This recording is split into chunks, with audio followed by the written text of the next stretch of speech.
Olá, pessoal. Delegado Marcos Afonso aqui com vocês mais uma vez no canal A Verdade sobre o Crime para falar sobre a criminalidade, né, os motivos que levam a pessoa a cometer o crime.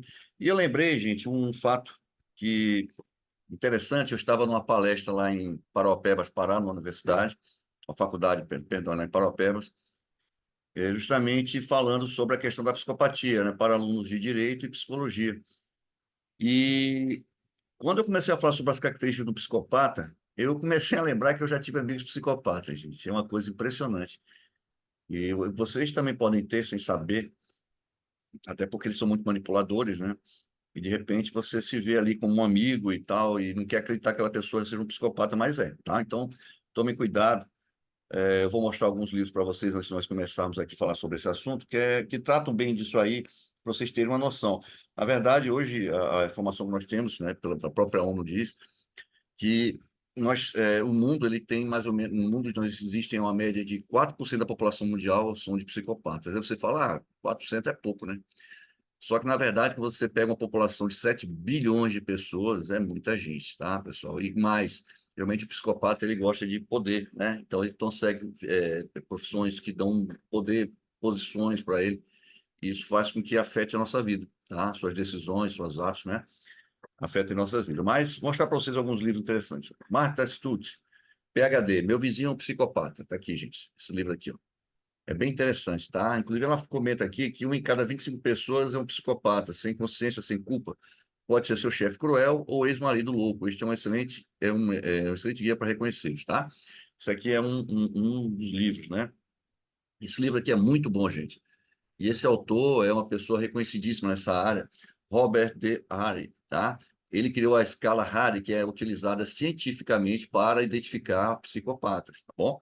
Claro que vai fazer essa identificação não somos nós, né? São especialistas, psicólogos, psiquiatras que são especialistas na área, mas é bom você saber porque você começa a ter uma noção, né? E verificar também, de repente, você consegue, estudando, trabalhando, vivendo isso aqui, você consegue, pelo menos, ter uma noção de quem pode ser um psicopata. Então, sem consciência, tá? O mundo perturbador dos psicopatas que vivem entre nós, tá bom? Bem interessante. E aí vamos para a nossa grande autora e psiquiatra, Ana Beatriz Barbosa Silva, tá bom? Esse livro dela é muito bom, Mente Perigosa, o Psicopata Mora ao Lado. Eu gosto muito de ler os livros da doutora Ana Beatriz, segui-la, inclusive. Ela diz aqui como se reconhecer, como reconhecer e se proteger de pessoas frias e perversas, sem sentimento de culpa, que estão perto de nós. Aqui ela conta várias histórias relativas a psicopatas que conviveram na vida das pessoas, entraram na vida das pessoas. Claro, quando deixaram rastros ruins, né, nessa passagem, e também mais ou menos como você pode identificar um psicopata, tá bom?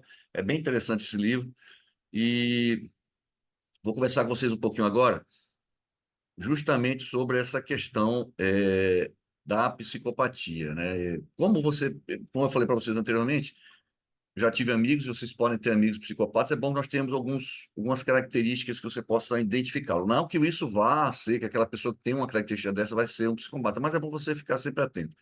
Primeiro, gente, uma boa conversa, boa lábia. Normalmente ele é muito bem articulado, né? O psicopata ele é muito bem articulado, ele é um marqueteiro pessoal, né? Muito forte, ele é um ótimo marqueteiro pessoal. Na verdade, ele é um ator que entra em cena, ele consegue conquistar a confiança das pessoas, bajulando as vítimas, contando histórias milaborantes de si, né? Com meia dúzia de palavras difíceis. Ele se passa aí como sociólogo, psicanalista, psiquiatra, psicólogo, filósofo, escritor, um mestre no direito, e em todas as áreas. Ele, na verdade, ele se coloca como fosse um mestre em tudo aquilo que ele fala e que faz, e sabe de tudo, né? Mas, na verdade, é tudo encenação, tá, pessoal? É muito superficial. Claro que ele tem algum conhecimento sobre isso para jogar em cima das pessoas, mas, normalmente, isso é muito é, uma capa, né? Ele tenta jogar isso aí para aquelas pessoas que não têm um conhecimento profundo, até para poder se destacar e tentar impressionar. Ele tem um ego inflado, você viu, passou com uma bolada, ele tem um ego inflado, ele se acha a pessoa mais importante do mundo, né? Muito seguro de si, cheio de razão, de opinião, dominador. Ele adora ter poder sobre as pessoas e acredita que com essa forma desse ego, com isso aí, ele consegue dominar.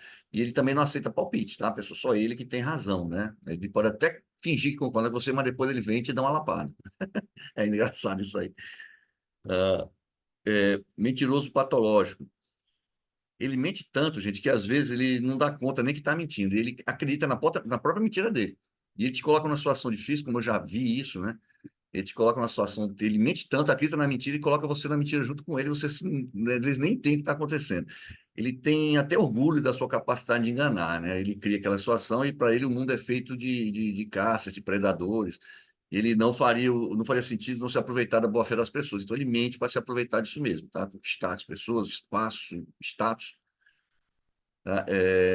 Ele tem sede por adrenalina. Nem sempre eu digo sede por adrenalina, não é só a questão de você ser um paraquedista, se arriscar, arriscar a sua vida.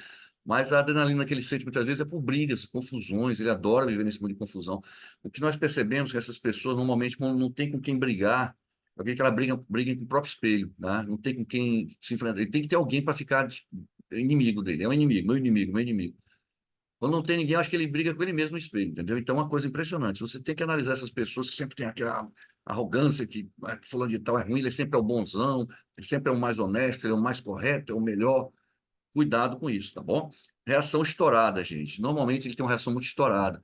Teve casos de pessoas que eu conheci, né, que supostamente eram amigos nossos, e quando tiveram foram confrontados, sentiram uma frustração de um confronto, né, de ideias e não aceitava, estava inclusive quebrando objetos.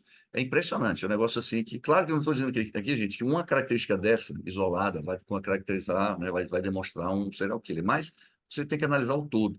A impulsividade, ela é impossível, embora racional, ele não perde tempo pensando e no resultado daquilo, tá? Ele vai lá e ele não pesa os prós e os contras, ele vai passar por cima daquilo que está lhe afetando.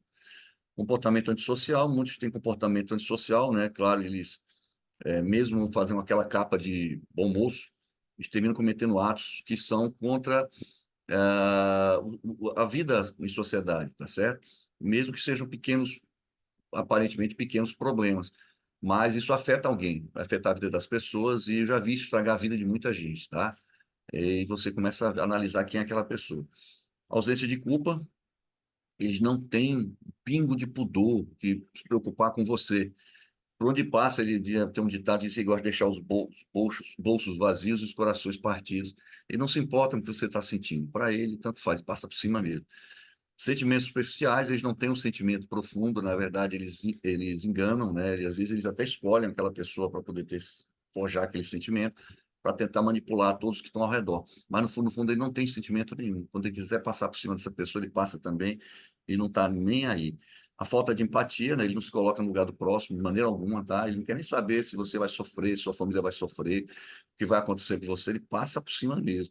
Tá bom? Então ele não tem, ele não ama, ele não chega a casar, a viver, a namorar realmente por amor, mas na verdade é para se aproveitar e conseguir prazer de alguma forma. A vida de amizade é a mesma. Ele está com você ali quando está se aproveitando de você. Depois, é aquelas pessoas que você muitas liga para você quando tem problema, né? Precisa. Quando você nunca liga para te dar um bom dia, conversar com você e tal, quando liga sempre, e você liga de volta, a pessoa não atende, já notou, isso é estranho. Claro que não é um fato isolado, tá, pessoal? Tem que analisar todo o contexto, né? Responsável, né? Ele é responsável, os compromissos não querem dizer nada para ele. Muitas vezes eles conseguem cargos de chefias, boas funções, eles gostam dessas funções mais importantes. Porém, eles são muitas vezes maus funcionários, mas eles enganam e fingem ser ótimos funcionários ali, mas não são. Sempre eles deixam situações de relapso, de mau funcionamento daquilo que ele faz, na verdade, tá? Então, ele, no fundo, não é aquela coisa toda que ele diz, não. E normalmente teve uma má conduta na infância, né? Ele geralmente já gostava de maltratar animais, maltratar coleguinhas, já machucava as pessoas naquele período, né, quando era criança, tá certo? Então, assim, gente, nós temos que analisar isso aí, tá? Eu lembro, só para contar uma história para vocês, de um amigo que é psicopata, que era meu amigo. Eu lembro que uma vez ele chegou para mim, não vou citar nomes, nada, mas ele chegou para mim e disse assim, me pediu desculpas por algo que ele tinha feito. E eu acreditei, né? E disse que tinha mudado, que o comportamento que ele ia tomar seria outro e tal, que realmente reconhecia que tinha errado comigo. E eu achei legal, mas, poxa, bacana. Eu cheguei em casa, comentei com minha esposa, e ela é psicóloga, ela disse, olha, ele é psicopata. Eu não queria acreditar, isso ali não muda, não. Isso é história, tenha cuidado. E eu lembro, gente, que 2, 3 dias depois ele me veio, né, com uma carga de situações iguaizinhas à anterior. Tudo igual, os mesmos comportamentos, as mesmas relações que ele tinha com as pessoas. E assim, eu fiquei impressionado com aquilo, porque eu vi que realmente ele era um psicopata. Depois daquilo, ele demonstrou a sua psicopatia de forma cavalar, né? Nós sabemos aí, quem conhece essas pessoas sabe. E ele realmente estragou a vida de muita gente. Tá, pessoal? Mas é assim mesmo. Faz parte da vida. É bom que vocês tenham esse conhecimento, né? Pelo menos tenham essa noção. E cuidado, que você pode ter aí, de repente, um amigo psicopata, pode ter aí um vizinho psicopata e não sabe, tá bom? Então, analise, claro, não vá taxar ninguém por um fato isolado, né? Uma pessoa gosta de mente, sei lá, isso acontece. A pessoa às vezes não é muito dura com as coisas, meio irresponsável, não quer dizer que seja um psicopata. Mas se você olhar no contexto geral, aquele acúmulo de situações, tem um pouco de cuidado, porque isso aí realmente pode acontecer com todos nós, tá bom, gente? Então, um abraço a todos, valeu, até a próxima.